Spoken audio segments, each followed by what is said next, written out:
You're watching After All's Rock and Roll Halloween special. You know, I was a rock journalist, and the toughest part of that job was trying to make musicians sound interesting. Human, even. To find one that was not only verbally dexterous, but famous, funny, and apparently normal to boot would bring you this much closer to God. Well, here's one now, one of the very, very few. From Yes to Clive Dunn, there's always been Rick Wakeman.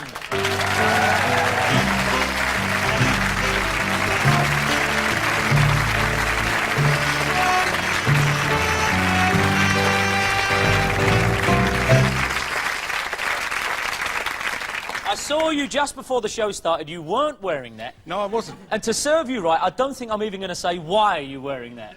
Rick, go on, what's the story of that? Well, this is a little number I picked up in Russia before perestroika set in. You can get stuff out there now, it's quite, but that particular time it was very, very difficult, and I was there with my son, and we were doing a television show, and you're locked in a hotel, and there's all armed guards and things outside, but there's all the black market, everything was black market then. So we went out and we bought, you know, the little, like, Khrushchev dolls and things you can get to bring home, that's all right on the black market. And then this guy sort of spotted who I was, and he said, and also, ought to point out, you're only allowed to take in a certain... Whatever money you take in, you've got to, on the form, you've got to fill out, you're going to go back... I had about $126. You're not allowed to bring anything out, are you? No, that's right. And whatever you take in in English or American money, you've got to take out again. So I had about $126, but I'd arranged for $50 to pick up in Moscow, Leningrad, in order to buy a few little goodies. So I could go out with the same money and a few goodies. And while I was out there, I've got this little gun in the back street. I love that, yeah. Yeah, it's good, isn't it? Yeah. So... I'm out in the back street, and this guy came, he said, Mr. Wakeman, I said, what? He said, you want to buy KGB uniform and trench coat? my son goes, no. I said, yeah, come on, wait. So I go around the corner, and in the back of this beat-up old car, he takes it out, and he's got the full Monty, plus his trench coat. It's in that. Said, and it was winter, it was cold. My son had a big car. I said, great, how much? He said, $15 for the lot. $15? $15, so I give him $15. I said, Adam, stuck it up. So he sticks it up in his coat. Now, my son, he's ever so thin, so he's now like 26 stone. So I said, where'd you get it? He said, my brother. He said, my brother, he was in the army, special KGB. I said, brilliant, great. So I'm walking away, he said, Mr. Wakeman. I said, what? He said, want to buy Admiral's uniform? Admiral? Yeah. I said, what, did he defect? He said, no. He said, another brother. I said, great. So he always had this Admiral's uniform. Unbelievable, right? I said, great, how much? He said, $15. I said, great. So I've stuffed it up. So we go back to the hotel, right, and I'm ramming it all in the case, and this is brilliant. So 2 days later, we're at Leningrad Airport, like, waiting to go out, and they won't give me an exit visa. So I'm wandering around the airport with this case, in all sorts of trouble trying to get out. And my Aeroflot tickets are useless. If you actually miss the flight, I mean, you can't even swap them for an Airfix kit. It's hopeless, really. It's a nightmare. So I'm sitting there, so I go to British Airways, and a tiny little office part of Finnair, and it cost me $4,500 on the old credit card, and I get tickets to get the band, everybody out. So I got the promoter there as well, and I'm saying, this is a nightmare. I said, it just cost me $4,500 to get out, so I got no chance of seeing my money. He said, Vic, I try and get you your money, I try and get... So anyway, he vanishes. So this guy who's wandering around with the beard, the whole, but he's been clocking us for... We've been there for like hours and hours and hours. And he suddenly comes and he says, Mr. Wakeman, come with me. So I go with him into this office and we sit down. And he says, why are you still here? You had a flight this morning. I said, well, couldn't get the exit visa, a bit of a problem. I said, I just had to buy some tickets. So he said, all right, let's see. He said, you still not got the visa? I said, no. He said, I have one of your albums. And you see that little glimmer of hope. And I said, really? Wow. I said, would you like some more? You know. So he said, yes, please. I said, I've got. I said, you know. So we got a little address together. I thought, this is going real good. And he said, I'll get you your exit fees, no problem. He said, you have nothing to take out that you should not have taken out. You have the right amount of money. I said, oh, yep. Came in with $126, going out with $126. He said, great. He said, you have no rubles to take out. I said, well, got a few for, like, gifts and things, you know, because you're not meant to take them out. He said, how many have you got? I said, well, not very many. He said, what are they? I said, in my shoe. He said, stand up. So I got like one leg 6 inches shorter than the other, you know, because he said, is it in the right foot? I said, yeah, this body. He said, well, that won't be too much of a try. He said, anything else? I've got some of the little dolls, you know. He said, oh, it's fun. I said, I've got KGB uniform. He said, bloody got what? I said, I have. He said, that must be stolen. You can't have. I said, oh, I have. He said, where is it? I said, it's in the suitcase. I could go over the Queen's Head and have a pint, couldn't I? Yeah. So he said, it's in the suitcase. He said, but it will hold it. He said, because there's about 8 X-ray machines, all your stuff goes through. I mean, the X-ray machines are so powerful. If you've got a loaded camera in there, your films come out over and all developed. Yeah, I know, Pictures, unbelievable.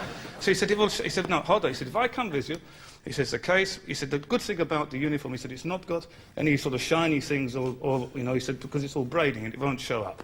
I said, good. I said, Igor. He said, what? I said, there's a hell of a lot of medals on the Admiral's jacket.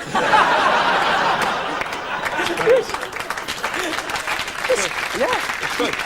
And 11 hours later, I arrived at Heathrow, and I had some other little goodies because we'd been somewhere else on the way. So I pulled in the customs, and I was a good boy, like always I am, to declare. And I showed all the things. No, I always do, because I showed all the things to declare. He said, anything else?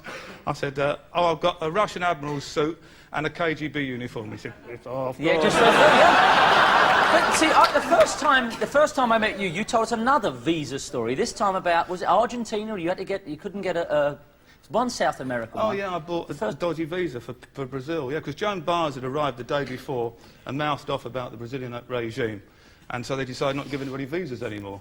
So the promoter down there said, it's no problem. He said, it's not the problem. You go to Paraguay, so get one there. Paraguay. Paraguay. I've just gone back from Paraguay yesterday. That was another hilarious story. I have to come. Sadly, David Bowie's Ziggy Stardust is waiting in the wings. Anyway, no, go on. So, I'll be as brief as I can. Anyway, I landed. They sent me off to Paraguay. I had to go and see the Brazilian, or part of the Brazilian consulate, well, I thought it was anyway, but it was above this little shop in Ascension. And I went up there, and there's this little window that's shut, where I'm taking with all these guys, and I've got this envelope, which I've got to give $500 over, you know, to buy this, like, iffy visa. So I bang on the old thing, this woman, and she said, yeah. And I said, I've come to get a visa organised at Wakeman for Brazil. And she said, Herr Schmidt, honestly, the guy's name was Schmidt. She said, Herr Schmidt. Herr Schmidt in Paraguay, it was. Come on. Oh, they all are. They all are there. Oh, yeah, it's unbelievable. What do you mean? It's like white Mercedes and... I'm afraid so. Is it? Oh, yeah, it's no poodles, it's all Alsatians, boy, I tell you. So I go up there to Herr Schmidt, and she says, Herr Schmidt gone fishing. I said, I've got a plane, I've got a show in Brasilia tomorrow night. She said, no, Herr Schmidt gone fishing. And I said, oh, I've got to give you this envelope. And she went, Herr Schmidt, come back. So I handed the passport, the thing shut, so in comes this passport back, and I've still got it at home. I wish I brought it in, I didn't know you were going to ask me. And I got this visa, and normally they're all stamped with various sort of like stamps and things on it. This is drawn in crayon. I mean, it didn't even look like it. I went, oh, so it's too late now. So I get back to Brasilia. I arrive at the airport. This is absolutely... I arrive at the airport, and I'm thinking, I'm going to get arrested here, because they all know I'm coming to do a show. So I arrived there, and the guy at passport, he says, and what are you doing here? He said, you're doing a concert. I said, yeah. He said, did you get a visa a few weeks ago before the... Another German in Brazil. Oh, sorry, yeah. There are a few down there and all. Yeah. So he said, I said, no, I've just got my visa. He said, where? I said, Paraguay. He don't do that, and he went... He called all his mates over. He said, thank you, off you go. You see, it's already apparent since you've been on like 10 minutes now, and those stories, you've always been the best raconteur in rock music, which is not much of a saying, because most of them are monosyllabic. But when you're in Yes, it was this majestic, deep, macrobiotic band that they were, with these lyrics about, you know, who knew what, about Sanskrit books of the dead and stuff. Yeah. And I used to see your eyes closed in that big glitter cape, doing the mellotron and everything else. Yeah. But does that mean your heart and mind were not entirely in the concept of topographic oceans and stuff? No, I must admit, Toby's graphic go-kart, as I used to lovingly call it, I used to close my eyes a lot because most people eat after a show. I used to have violent curries beforehand. You had them during, I remember. I did, that's true, but that was when I had the famous boycott curry. You What's that? Well, it's like a Vindaloo curry, except the runs come slower.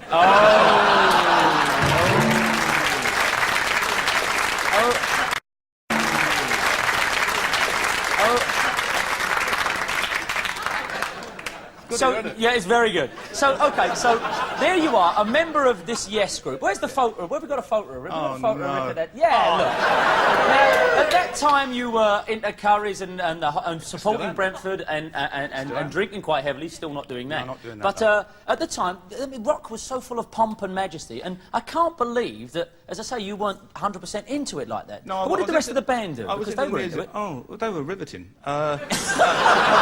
Actually, I mean, John and Alan are great friends of mine. In fact, Steve said we Topographic Oceans. Just, I don't want to move you on, but I just want to, because I can't believe. Maybe I imagined this. That was recorded on hay. Is that? Yeah. Well, what happened was we decided originally that in case people don't notice, Tales from the Topographic Oceans was perhaps as far as rock got towards overblown Gothic Sanskrit lyrics, and took itself very, very seriously. But it was recorded. You liked it then, did you? No, I did. I bought it. That's all you want to worry about. I bought it at the time. Actually, it weren't bad. But what happened was everybody decided. I don't remember that on the ads. Rick Wakeman, ain't bad. Yeah. We decided that what we were going to do was record it in the country. Yeah. And we went out to all the country. Then nobody decided they wanted to drive out to the country. So I arrived at Morgan Studios, which is where we decided to do it in Willesden. And Monty Babson, who was the boss there, I used the studios a lot. I'd done King Arthur there and all the other albums. And I arrived there, and Monty called me and he said, nobody else had come. He said, Rick, can I have a word with you? And I said, yeah. He said, the rest of the lads, are they all right? I said, yeah, fine, why? He said, been a couple of lorries come this morning. And I said, what with the gear? He said, no, the gear came last night. And I said, what? He said, I think you better come over and look at Studio 3. And I went in there, and it was full of haystacks. They got a cow with an electric motor with the others. I like, honestly, and we got like white fences. And instead of having a drum booth, he had like a white fence with all the... In the studio? Yeah, it was all like, and it was unbelievable. I mean, my gear was the first time I ever had to send away for service for Greenfly. Why? Why did it? Oh, well, because it's one of those things you did, wasn't it, really? They wanted a rural feel. They wanted a rural feel, and then you walked out into Willesden. And yet... I mean, it's outrageous, wasn't it? I mean, that's really rural for you. And yet, as I say, they were, you know, it was overblown rock, took itself seriously, great, and they were indulgent, and everything that went with 70s rock and roll. Yep. And yet, at the same time, as I said in the introduction, you're on Clive Dunn's Grandad, too. I was on the follow-up, Grandma. Were you? Right, yeah. You're on Grandma. How comes you're on things like... You're on Black Sabbath records. Yeah. You took just any gig that come along at the time. Well, basically, I was doing sessions most, like 3 sessions a day. It was the era when sessions were... But you were in, like, one of the biggest rock groups in the world. Yeah, but, I mean... But Clive Dunn doesn't do Tales from Toby's Graphic Go-Kart, does he? No. How comes you're on Clive Dunn's, then? Well, I got invited to go on and do it, and I'm a Dad's Army freak. In fact, Ian Lavender, who plays... I said, next year, you've got to get Ian on, because he's a wonderful raconteur, great stories. And I was just a Dad's Army freak. And I met him, and he was lovely. He was a lovely And so man. that bit of the beginning goes... Dun, da, dun, da, dun, da, dun, dun, dun, that's you? No, it's not. Yeah. All right. Now, what other things do I want to ask you while you? We can't do so many of them about different things you've got going. One of the things I won't do, because I know that everybody comes and does it, is hold up their new CD and say, let me do that. No, this look. is what comes out on... Let me tell you something. Fancy me finding this in the Let me KGB tell you, unit. I'll do that at the end, because it's galling when you come on and people are bland, trot, or just no good and you have to do it. You're earning your corn here. There's a couple of more things before we finish this. Yes, sir. And you've got to come back, because I'm remembering about 6 or 7 other real great ones. That's apart from the jokes. Let me ask you, you don't drink anymore. No, sir. You used to be notoriously good at it. I don't want to get into the whys and wherefores and how tough it is. But you just said to me before we came on, and this is quite honest, you said, ask me about drunk driving. Yeah, I'm not very proud of getting done for drunk driving. I've been teetotal for 8.5 years now, nearly 9 years. But cut a boring long story short, I used to be the chairman of a local football team, Camberley Town Football Club. And my Saturdays used to be playing golf in the morning, going off, having a curry, going down to the football club, watching them lose. They lost every week. And then come back home. Well, it's one thing. I like to keep things even in my life. And then I'd had a game of golf, pretty nasty round. Went out a pretty fierce curry, you know, quite a serious one. You get good ones and ones that work. What happened to this bit about cutting long stories short? What happened to that? I haven't gone through the 18 holes of the golf club, have I? Yeah. So I arrived down at the football. I'll put a clock on this. OK. Yeah, go on. We arrived down at the football. I think we lost 7-0. It's a good result for us. And then afterwards, I'm in the little committee room talking, and then I felt the curry working, which is always a bit of a worry. My house is only about a mile from the football ground, so I get in the car, and an old gold roll at the time, so I'm driving up the road, and line of traffic, there's the old policeman there with his old radar gun, but everybody's going the same speed. He points at me, I'm in, right? So I'm half a mile from my house now, in a little cul-de-sac. Pulls me in, he said, you've been to Camberley Town Football Club? I said, yeah. And he said, have you had a drink? I said, yeah. Right, so I had to blow in this thing, and I failed. Now, he was on a motorbike. He said, I've called for a Panda car to come round and take us. I said, OK, fine. So I'm standing, and the curry starts working. Right? And I'm standing on the pavement. There's all the people out in the house going, oh, I've nicked him. Not nice. And I'm standing there, and I said, excuse me, officer. I said, I'm having a bit of a fierce curry, a bit of a stomach problem. I said, the police station's only 50 yards away. Couldn't we walk to it? And he said, no chance. He said, no chance, son. He said, we'll wait for the car. So I'm saying, I'm in agony. Another police bike pulls up, and I know this guy, and I told him the situation, and he says, I'll have a word with this other. So this other policeman actually puts me in an arm lock, right? And he marches me over to this woman's house. He says, right, we'll accommodate. So he goes there. There's this woman on the door. He said, do you have a downstairs toilet? And she said, yeah. He said, I'm commandeering this for the use of our prison. So I go in there. I've got my Camberley Town blazer on, the old full bit, and he goes in there and he inspects the... I don't know if he thought I was going to do, like, creep out the U-bend and, like, disappear. No, it's not funny. I mean, all I wanted to do was send a little sausage to the seaside. And I'm going in...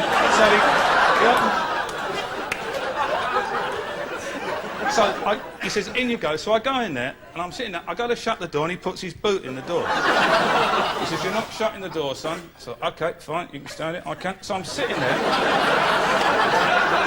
This is absolutely true. I'm sitting there with my stripes down by my ankles, my Camberley Town blazer on, right, in a stranger's toilet, having a bit of a, you know, I've been done for drunk driving, and I'm at a size 14 boot in the door, and I'm thinking, well, nothing else can happen. And at that moment, through the gap of the door came the Journey to the Centre of the Earth album cover.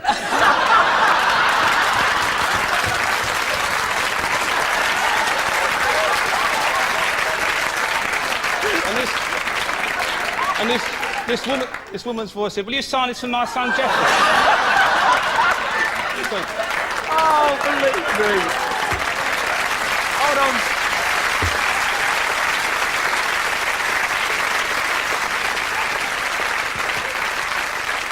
There is so much more. I knew about very little of that was coming up. There was so much more that was having us in rehearsal going for it. And we do this for people, as I say, even when they've not earned it. But I don't care what you ever thought of Yes, or Grandad, or anything in the canon, Journey to the Centre of the Earth. I'm going to do this because if anyone ever earned someone a bit of this on television, the album is called No Expense Spared, Wakeman with Wakeman, there it is. And even if you haven't any time for this, I would say you must now have time in your hearts and lives for Mr. Rick Wakeman.